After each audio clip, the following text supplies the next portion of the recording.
الحمد لله وحده لا شريك له، والصلاة والسلام على من لا نبي بعده، وعلى آله وأصحابه الذين أوفوا عهده. أما بعد، فأعوذ بالله من الشيطان الرجيم. بسم الله الرحمن الرحيم.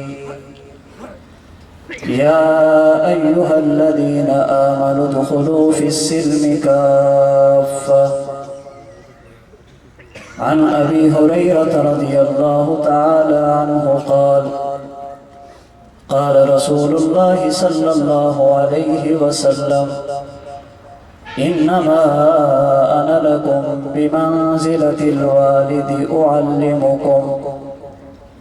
اللهم صل على محمد وعلى آل محمد كما صليت على إبراهيم وعلى آل إبراهيم إنك حميد مجيد.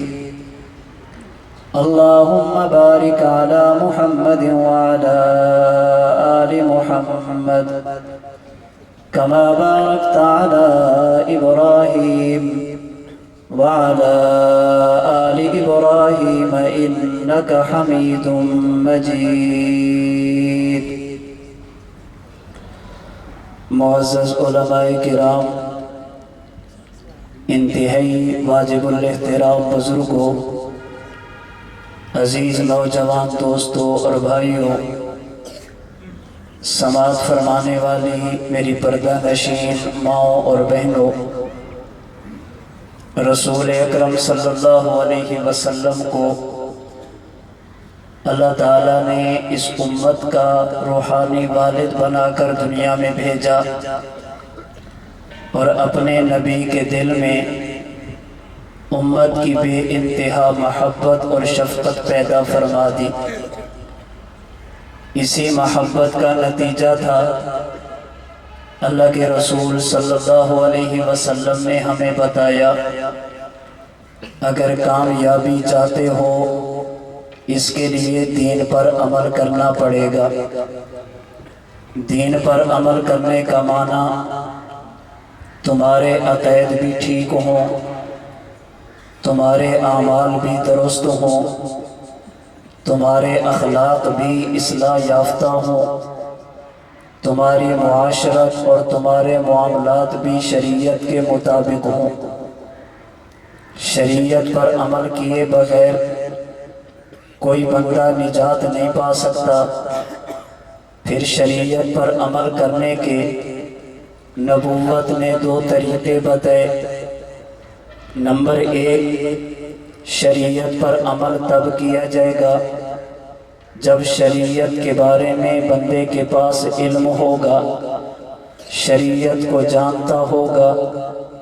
نمبر 2، شریعت کے بارے میں علم نہیں لیکن علم والے پر اعتماد کرتا ہوگا۔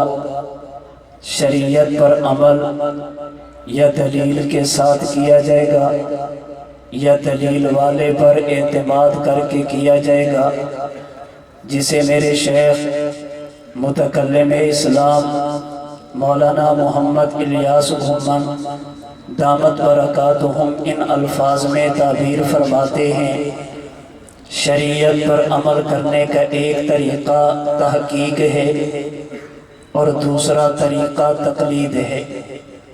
تحقیق کا معنی انسان دلیل کے ساتھ شریعت کے مسئلے کو جانتا ہو، اور تقلید کا معنی دلیل سے جاننے والے پر اعتماد کرتا ہو۔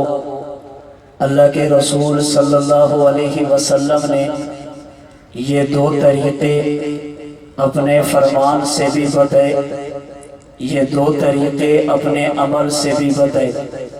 صحیح بخاری کی روایت کے مطابق جب اللہ کے نبی سے ایک صحابیہ نے مسئلہ پوچھا، نبوت نے ارشاد فرمایا: ان ترجع الیہ بعد میں آنا تجھے مسئلہ بتا دوں گا۔ اس صحابیہ نے عرض کیا حضور ارأیت ان جئت ولم اجد کا، اگر میں آؤں اور آپ دنیا میں موجود نہ ہوں مجھے دین کے بارے میں کون بتائے گا؟ شریعت پر عمل کرنے کا طریقہ کون سکھائے گا؟ اللہ کے محبوب پیغمبر نے فرمایا ان لم تجدینی فأتی ابا بکر، اگر میں محمد دنیا سے چلا گیا شریعت پر عمل کرنے کے لیے ابو بکر صدیق کے پاس آنا، ان پر اعتماد کرنا، یہ تمہیں شریعت پر عمل کرنے کا طریقہ بتائیں گے، سکھائیں گے اور سمجھائیں گے۔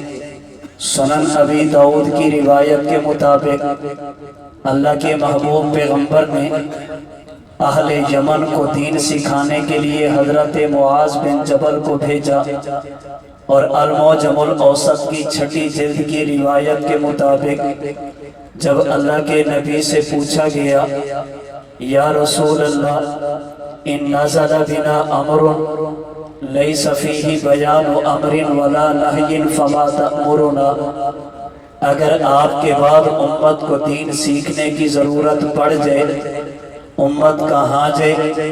فرمایا تشاورون الفقہاء، دین سیکھنے کے لیے فقہاء کے دروازے پر دستک دینا، ان پر اعتماد کرنا، اللہ تمہاری دینی مشکلات کو حل فرما دیں گے۔ نبوت نے یہ بات سمجھائی، شریعت پر عمل کرنا ضروری۔ عمل کرنے کے لیے پہلی صورت انسان دلیل کے ساتھ مسئلہ جانتا ہوگا تو عمل کرے گا، جسے تحقیق کہتے۔ عمل کرنے کی دوسری صورت دلیل والے پر اعتماد کر کے بات مانے گا، جسے تقلید کہتے۔ پھر نبوت نے یہ بات بھی سمجھائی کہ ہر بندے کے لیے ضروری ہے دین کی بنیادی چیزوں کا علم حاصل کرے، جس سے 24 گھنٹے کی زندگی بندہ شریعت کے مطابق گزار سکے۔ اللہ کے نبی نے علم کی ترغیب کے لیے، علم کی طرف امت کو متوجہ کرنے کے لیے کئی ایک فرامین میں علم کے حصول اور طالب علم کے فضائل بیان فرمائے۔ کبھی اللہ کے نبی نے ارشاد فرمایا جو آدمی حصول علم کے راستے پر چل پڑا اللہ اس کے لیے جنت کا راستہ آسان فرما دیں گے۔ کبھی اللہ کے محبوب پیغمبر نے فرمایا جب طالب علم علم حاصل کرنے کے لیے چلتا ہے اللہ کے فرشتے اس کے قدموں اور پاؤں کے نیچے اپنے نورانی پر بچھاتے ہیں۔ کبھی اللہ کے محبوب پیغمبر نے فرمایا جب طالب علم علم حاصل کرتا ہے سمندروں میں رہنے والی مچھلیاں اس علم پڑھنے والے کے حق میں دعا کرتی ہیں۔ کبھی اللہ کے نبی نے فرمایا قیامت کے دن جب علم والے کو لایا جائے گا اسے جنت کے راستے پر روکا جائے گا، عبادت والے کو جنت میں داخلے کا حکم ملے گا اور علم والے کو روک کر جہنمیوں کی سفارش اور شفاعت کا حق دیا جائے گا۔ اللہ کے محبوب پیغمبر نے امت کو علم پر لانے کے لیے علم کی اہمیت بھی بیان فرمائی۔ اللہ کے محبوب پیغمبر نے علم کے فضائل بھی بیان فرمائے اور ایک بات اپنے عمل سے یہ بھی سمجھائی علم کے حصول کی کوئی عمر مقرر نہیں ہے، بچہ ہو وہ بھی دین پڑھے، بڑا ہو وہ بھی دین پڑھے، جوان ہو وہ بھی دین پڑھے، بوڑھا ہو وہ بھی دین پڑھے، مرد ہو وہ بھی دین پڑھے، اگر خواتین ہوں تو وہ بھی دین پڑھیں۔ اس کے لیے یہ کہنا ہم اپنے بچوں کو دین پڑھا دیں گے خود دین کی طرف نہ جانا یہ نبوی تعلیم نہیں ہے۔ نبوت کی تعلیم یہ ہے جیسے علم بڑا پڑھے جیسے علم چھوٹا پڑھے اسی طرح علم بڑا بھی پڑھے۔ میرے حضرت دامت برکاتہم العالیہ فرماتے ہیں اللہ کے نبی نے جب براہ راست اور باضابطہ اللہ سے دین پڑھنا شروع کیا، نبوت کی عمر 40 سال تھی، پیغمبر نے علم پڑھنے کا آغاز 40 سال کی عمر میں کیا، اور نبوت نے جو سب سے پہلے شاگرد تیار کیے آزاد مردوں میں حضرت ابو بکر صدیق تھے، جن کی عمر اس وقت 38 سال تھی۔ عورتوں میں ام المؤمنین سیدہ خدیجہ الکبریٰ تھی، جن کی عمر اس وقت 55 سال تھی۔ حضرت صدیق نے یہ نہیں کہا حضور میں بڑا عمر کا ہوں، میں تجارت کرتا ہوں، میں علم نہیں پڑھتا، آپ میری اولاد کو پڑھا دیں۔ سیدہ خدیجہ نے یہ نہیں کہا حضور میں تو بڑی عمر کو پہنچ چکی، اب میں دین کیسے پڑھوں۔ حضرت صدیق اکبر نے 38 سال کی عمر میں دین پڑھنا شروع کیا۔ سیدہ خدیجہ الکبریٰ نے 55 سال کی عمر میں دین پڑھنا شروع کیا۔ صحابہ کرام کے بعد امت کا سب سے بہترین طبقہ اہل علم میں مجتہدین اور فقہاء کا ہے، اور ان میں سب سے بڑے فقیہ سید الفقہاء والمحدثین حضرت امام اعظم ابو حنیفہ نعمان بن ثابت ہیں۔ امام ابو حنیفہ نے جب درس گاہ سجائی ہے، آپ نے اپنے چھوٹے شاگرد امام محمد بن حسن کو بھی دین پڑھایا، اور ایک روایت کے مطابق اپنے بڑے شاگرد جو اس وقت شادی شدہ بھی تھے، بچوں کے باپ بھی تھے اور غربت کی زندگی بھی بسر کر رہے تھے، آپ نے امام ابو یوسف کو بھی دین پڑھایا۔ حضرت امام ابو یوسف نے یہ نہیں کہا حضرت میرے گھر کا مسئلہ، میری بیوی بچوں کا مسئلہ۔ امام ابو یوسف جو اس امت میں بڑے فقیہ گزرے، بلکہ میرے حضرت دامت برکاتہم العالیہ اسے یوں تعبیر فرماتے، اس امت کا سب سے پہلا قاضی القضات، سب سے پہلا چیف جسٹس حضرت امام قاضی ابو یوسف ہے، جو صرف ایک خطے کا نہیں بلکہ پوری خلافت کا چیف جسٹس تھا۔ انہوں نے دین پڑھنا شروع کیا تو بڑی عمر میں کیا، تو آج مجھے اور آپ کو بھی یہ عذر نہیں ہونا چاہیے کہ ہم خود نہیں پڑھتے، اپنی اولاد کو پڑھیں گے۔ ہماری عمر بڑی ہوگی لیکن نبوت سے زیادہ نہیں، عمر بڑی ہوگی حضرت صدیق سے زیادہ نہیں، اگر خواتین ہیں عمر بڑی ہوگی لیکن سیدہ خدیجہ الکبریٰ سے بڑی نہیں، اگر مرد ہوں تو بڑے ہوں گے لیکن قاضی ابو یوسف سے بڑے نہیں۔ تو علم کی معلومات حاصل کرنا چھوٹے بچوں کے لیے بھی ضروری، بڑوں کے لیے بھی ضروری، نوجوانوں کے لیے بھی ضروری، بوڑھوں کے لیے بھی ضروری، مردوں کے لیے بھی ضروری، عورتوں کے لیے بھی ضروری۔ اور اس علم کو پڑھنے کے 2 طریقے جو ہمیں درس گاہ میں بتائے جاتے ہیں، میں بڑے اختصار سے بات کر رہا ہوں۔ اصول حدیث کی کتابوں کے مطابق جب کوئی استاد کسی شاگرد کو حدیث پڑھاتا، اس کے لیے 2 طریقے اختیار کیے جاتے۔ طریقے تو اور بھی بہت، ان میں سے 2 کا تذکرہ کرنے لگا۔ ایک طریقہ یہ استاد سامنے بیٹھا، شاگرد سامنے بیٹھا، استاد نے بات کی، شاگرد نے بات سنی، استاد نے شاگرد کو دیکھا، شاگرد نے استاد کو دیکھا، جسے سما من الشیخ کہا جاتا۔ اور حدیث مبارک پڑھنے کی ایک صورت، استاد نے حدیثیں لکھ دی، ساتھ خط بھی لکھ دیا اور کسی شاگرد کی طرف بھیج دیا، بیٹا یہ میری حدیثیں ہیں، میں تمہیں بیان کرنے کی اجازت دیتا ہوں، جسے اصول حدیث میں اجازت سے تعبیر کیا جاتا۔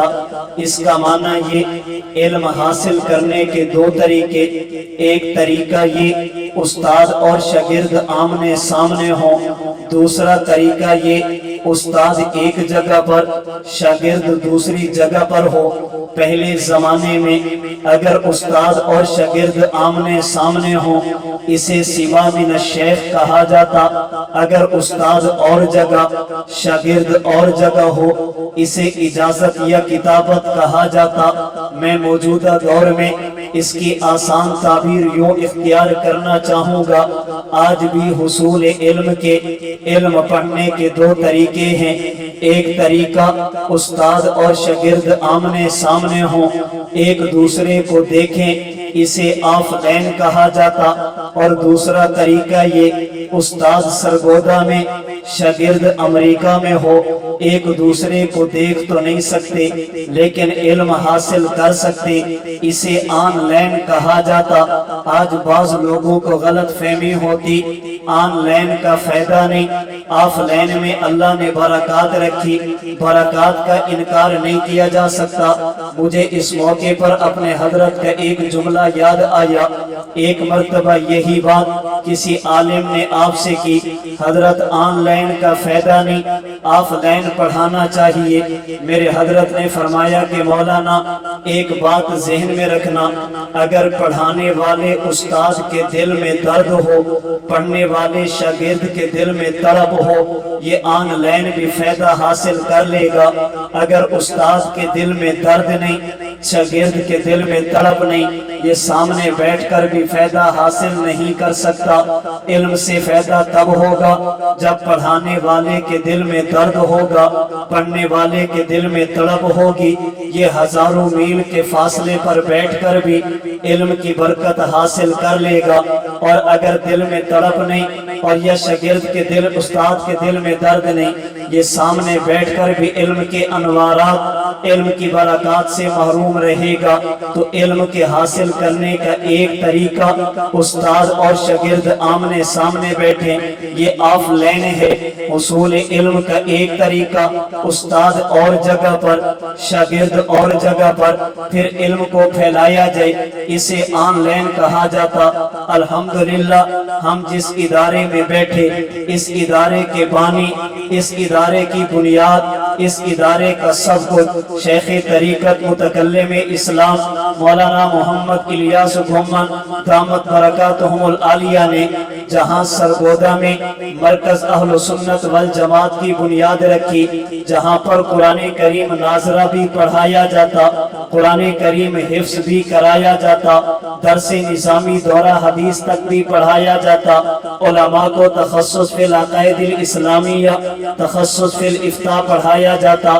اسی جگہ پہ حضرت نے ایک اور چیز کی بنیاد رکھی جسے ای مرکز کہا جاتا، کہ بچے دور بیٹھ کر تعلیم القرآن کورس پڑھ سکیں، قرآن کریم ناظرہ پڑھنا چاہیں، ای مرکز موجود ہے، حفظ کرنا چاہیں، ای مرکز موجود ہے، اگر ایک سال میں قرآن کریم کی تفسیر پڑھنا چاہیں، ای مرکز موجود ہے، 2 سالہ علم دین کورس کرنا چاہیں، ای مرکز موجود ہے، 4 سال میں عالم بننا چاہیں، ای مرکز موجود ہے، علماء 1 سال میں تخصص فی العقائد الاسلامیہ یا 2 سال میں تخصص فی الافتاء کرنا چاہیں، ای مرکز موجود ہے۔ ہمارے حضرت نے یہ جال بچھا دیا، اب دنیا کا کوئی بندہ یہ نہیں کہہ سکتا میں تجارت کرتا ہوں پڑھوں کیسے، میں ملازمت کرتا ہوں پڑھوں کیسے، میں ذمہ دارہ کرتا ہوں پڑھوں کیسے، میں ڈاکٹر ہوں